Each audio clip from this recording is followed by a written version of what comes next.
Hello दोस्तों। Delhi high court ने vacancy notify की है जूनियर जुडिशियल असिस्टेंट रेस्टोरर की। एडवर्टीजमेंट 30 जनवरी को नोटिफाई हुआ है और फॉर्म भरना 4 फरवरी से शुरू हो रहा है। बम्पर वैकेंसी तो नहीं कहेंगे, लेकिन 3 डिजिट में है तो ठीक ठाक है। और मेहनत करके हर आदमी को एक ही सीट तो चाहिए होती है।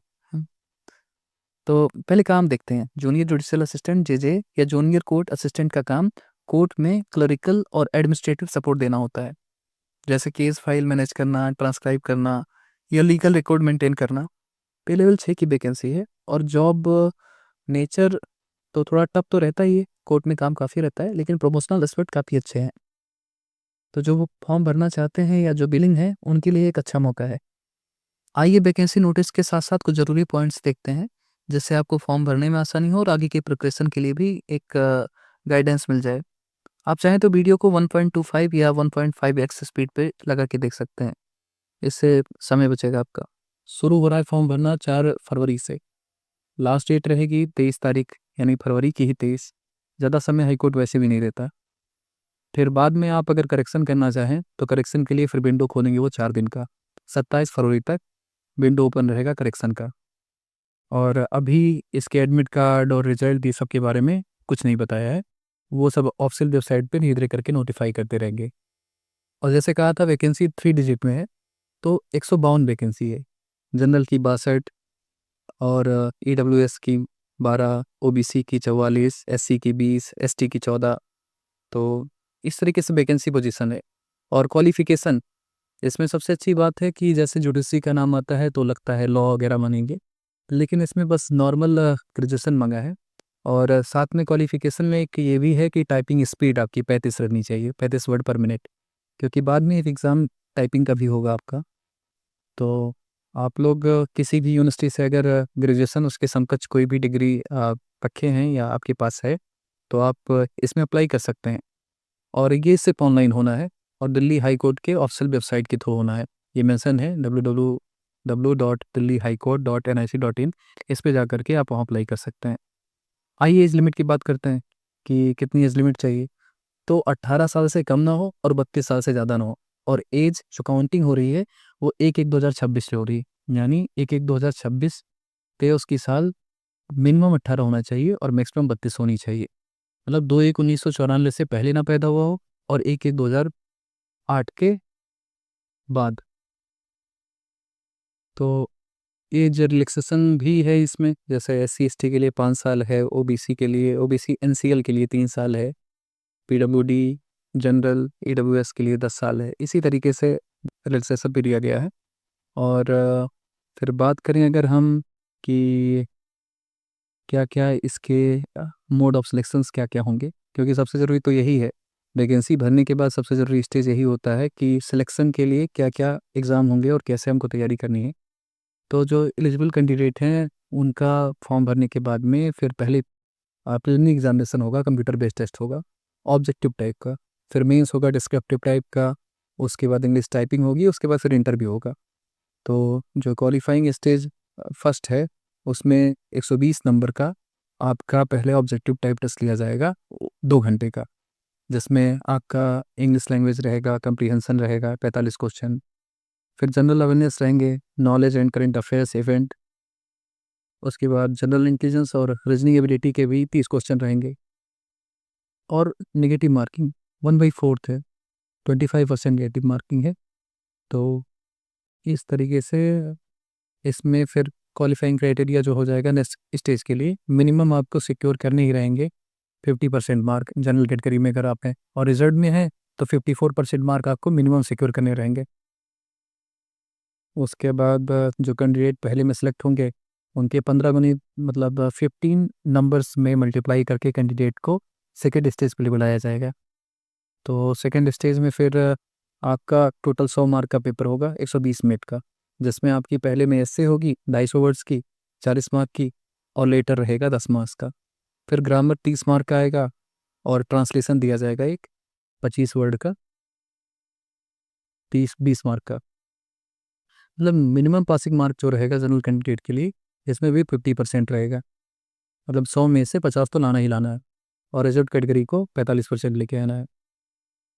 इसमें फिर जो क्वालिफाई हो जाएगा फिर अगले वाले स्टेप के लिए 6 टाइम कैंडिडेट्स को बुलाया जाएगा स्टेज 3 के लिए। उसमें फिर इंग्लिश टाइपिंग टेस्ट होगा, जिसमें 10 मिनट की टाइपिंग होगी, 45 वर्ड पर मिनट की स्पीड के साथ में। इसमें 3% तक मिस्टेक परमिसिबल रहेगा। उसके बाद फिर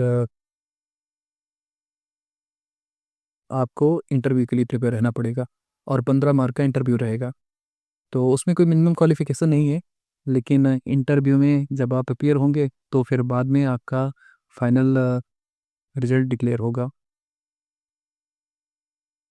और फाइनल जो मेरिट आपकी तैयार होगी वो आपकी स्टेज 2 से तैयार होगी, डिस्क्रिप्टिव एग्जामिनेशन से और इंटरव्यू से। मतलब आपका प्रिलिमिनरी एग्जामिनेशन और English typing test qualifying nature के हैं। और अगर बाई चांस ऐसे होता है कि 2 लोगों में टाई हो गया मार्क, तो उसके लिए भी दिया हुआ है कि टोटल मार्क स्टेज 2 का जोड़ेंगे और इंटरव्यू का जोड़ेंगे। और उसके बाद अगर तब भी टाई रहता है तो डेट ऑफ बर्थ में जो ओल्डर रहेगा उसको प्रेफरेंस दिया जाएगा। और सबसे ज़रूरी फिर आ गया हम एग्जामिनेशन फ़ीस में, क्योंकि जो लोग ट्राई करना चाहते हैं तो इतनी ज़्यादा एग्जामिनेशन फ़ीस लगती है कि फिर कुछ लोग तो उसी में रुक जाते हैं, क्योंकि हाई कोर्ट की तो ज़्यादा ही हो रहती है। यहाँ की नॉन रिफंडेबल ऑनलाइन फ़ीस 1500 रुपये की दिख रही है। तो 1500 रुपये इन्होंने अभी रखा हुआ है फ़ीस, अभी क्या मतलब रखा ही हुआ है फ़ीस। और बाकी जो और कैंडिडेट हैं जिनके लिए रिलैक्सेशन है 1300 रुपये, और वो भी कह रहे हैं नॉन रिफंडेबल है। तो फीस तो ज़्यादा है और रहती है, हाई कोर्ट में तो ज़्यादा रहती है। और ऑनलाइन के थ्रू फीस का पेमेंट होगा। उसमें ये भी दिया है कि अगर कोई दिक्कत होती है आपको पेमेंट में या इशू कुछ आता है तो उसके लिए help desk number, customer care और बाकी चीज़ें भी दी गई हैं। तो अप्लाई करने का जो प्रोसेस है उस पे आ जाते हैं। आप अप्लाई करने में आपको तो सबसे पहले ईमेल आईडी और मोबाइल नंबर से रजिस्ट्रेशन करना पड़ेगा आपको। उसके बाद फिर दिल्ली वेबसाइट के थ्रू ही जा करके, दिल्ली हाई कोर्ट की वेबसाइट के थ्रू जा करके ही सारे प्रोसेस होंगे, ऑनलाइन मोड में ही। किसी भी तरीके का कोई भी प्रोसेस मैनुअली एंटरटेन नहीं किया जाएगा। आपको वहाँ जाके विजिट करना है उनके ऑफिशियल साइट पे। और ये भी कहा गया है कि जो गवर्नमेंट में हैं, किसी डिपार्टमेंट में पहले से जॉब कर रहे हैं, उनको एनओसी देनी पड़ेगी इंटरव्यू के समय या उससे पहले, मतलब जब भी रिक्वायर्ड हो तो प्रोड्यूस करना पड़ेगा।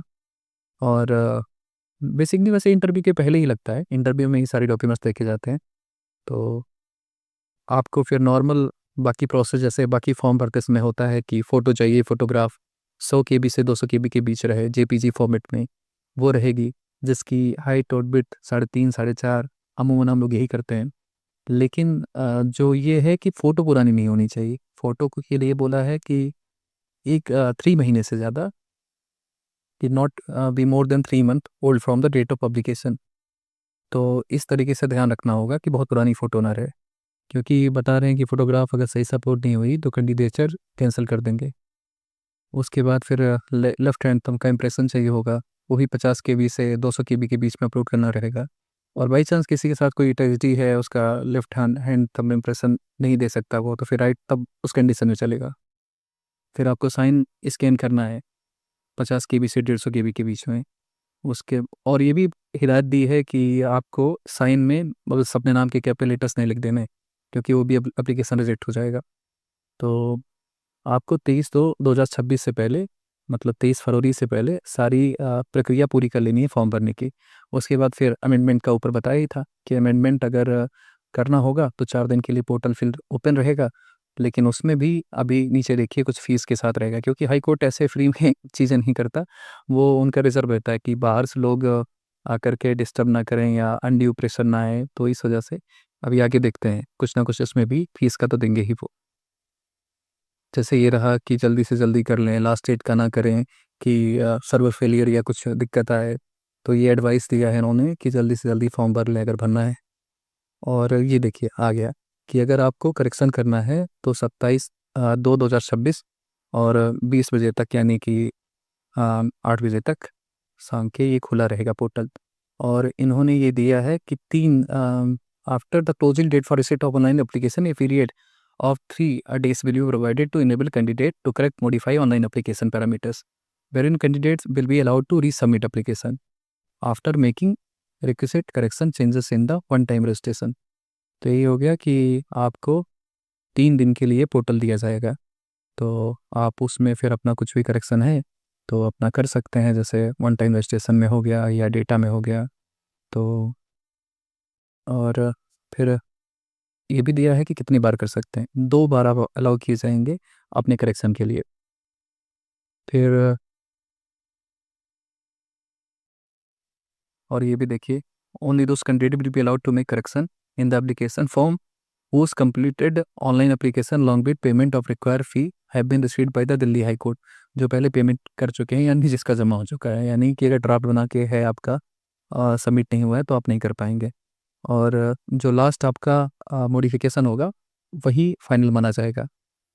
तो और ये देखिए, ये भी दिया है, the candidate must ensure before submission of their application form that same are filled up correctly. मतलब लास्ट जब आप मॉडिफिकेशन कर लें तो इसका ध्यान रखें कि आप फाइनल कर चुके हैं उसको, क्योंकि उसके बाद में किसी भी तरीके की गलती या कुछ भी कमी रहने पे वो कह रहे हैं कि वो फिर सुधारा नहीं जाएगा।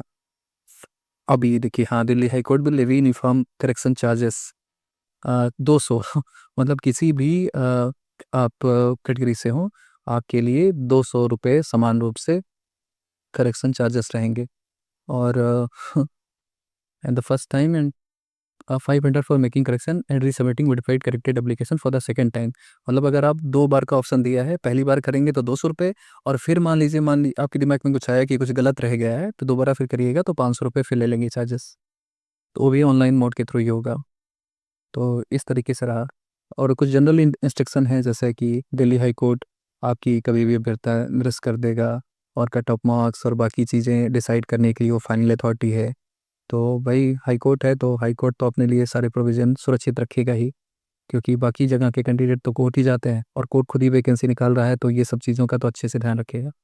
और सबसे ज़रूरी बात है कि मीडियम ऑफ एग्जामिनेशन इंग्लिश ही रहेगा, मतलब दो भाषी पेपर नहीं रहेंगे कि हिंदी में दे रहा है अंग्रेजी में दे रहा है। तो इस तरीके से रहेगा। और candidate must fill the correct and active email address and mobile number in the online application as correspondence may be made by Delhi high court through email SMS। तो ये सब चीज़ आपको ध्यान रखनी पड़ेगी। और एग्जामिनेशन के समय at every stage of examination candidate must carry 2 passport size colour photograph. ये आपको रेडी रखना होगा हमेशा, जब भी first stage, second stage, third stage जब भी आप जाएँ आगे।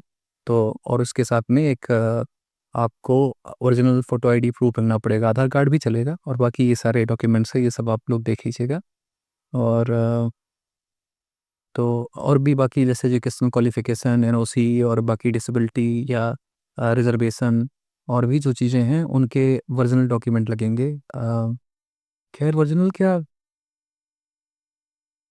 लिखा है, candidate must invariably produce and submit 2 copies of documentary proofs with respect to date of birth, education qualification, residential address, reservation, disability, relaxation, NOC in case of candidate already in government service before the concern authority whenever the same is demanded. मतलब जब भी वो मांगे तो इसको produce करना पड़ेगा इन सारी चीज़ों को। और आपको अगर कोई आपके खिलाफ कोई क्रिमिनल चार्जेस हैं या कोई भी तरीके से कंप्लेन है, FIR है, तो फॉर्म भरते समय उसको मेंशन करने के लिए बोला है। तो और ये भी कहा है कि अपने प्रिंट आउट फॉर्म का प्रिंट आउट या किसी तरीके का मैनुअल करस्पॉन्डेंस आप दिल्ली हाई कोर्ट के साथ नहीं कर सकते हैं। तो मेक, और ये लाइन है, make scored by the candidate in computer based examination, mark scored by the candidate in computer based examination if conducted in multiple shifts will be normalised. ये तो जाहिर सी बात है कि अगर कई शिफ्ट में पेपर करा रहे हैं तो नॉर्मलाइजेशन तो करना ही पड़ेगा, क्योंकि कभी पेपर तो अलग अलग तरीके के बनते ही हैं, किसी में टफ आ गया, किसी में सही आ गया। तो वो तो बात की बात होती है कि किसका पेपर किस तरीके से है, तो नॉर्मलाइजेशन का उतना फ़र्क आता है। दूसरा है कंप्यूटर बेस्ड एग्जामिनेशन होने के बाद अगर आप आंसर की आई और आपने रिप्रेजेंटेशन सबमिट किया तो उसमें भी 100 रुपये का पेमेंट है पर क्वेश्चन के हिसाब से। ये इतने आसानी से नहीं जाने देंगे, तो इन्होंने 100 रुपये का नॉन रिफंडेबल पेमेंट चार्ज कर दिया है उसमें भी। और ये भी लिखा है, in case of any question appearing in the exam are held to be invalid. अगर कोई क्वेश्चन ऐसा रहता है कि हाई कोर्ट खुद ही समझ गया कि गलत है या उसका उत्तर नहीं सही है, तो उसको नल एंड पॉइंट मान लेगा, तो उसका मूल्यांकन नहीं होगा, तो उसको छोड़ के नंबर जोड़े जाएंगे। और ये भी कह रहे हैं कि आप चेक को करने का दोबारा कोई प्रोविज़न नहीं है, एक ही जो हुआ वो हुआ। तो और हाई कोर्ट के पास पूरी राइट रहेंगे कि वैकेंसी चेंज कर दे, जगह चेंज कर दे, और वैकेंसी नंबर घटा बढ़ा दे, ये सब वो अपने अपने हिसाब से कर सकते हैं। तो ये भी देखिए लिखा है, while applying for the post the application applicants should bear in the mind that the selected candidate will also have to work even at odd hours and on holiday if so required। मतलब ये कह रहे हैं कि बस ये समझ के मत आइएगा कि दिल्ली हाईकोर्ट की वैकेंसी है, प्रमोशन तेज है और बाकी और सारे एस्पेक्ट्स अच्छे हैं और ठीक ठाक कैरियर ग्रोथ रहेगी। ये कह रहे हैं काम भी ठीक ठाक रहता है और काम भी आपको करना पड़ेगा ऑड आवर्स पे भी, हॉलीडेज पे भी जब ज़रूरत पड़ेगी। कोर्ट्स में वैसे भी थोड़े बहुत काम तो रहते हैं।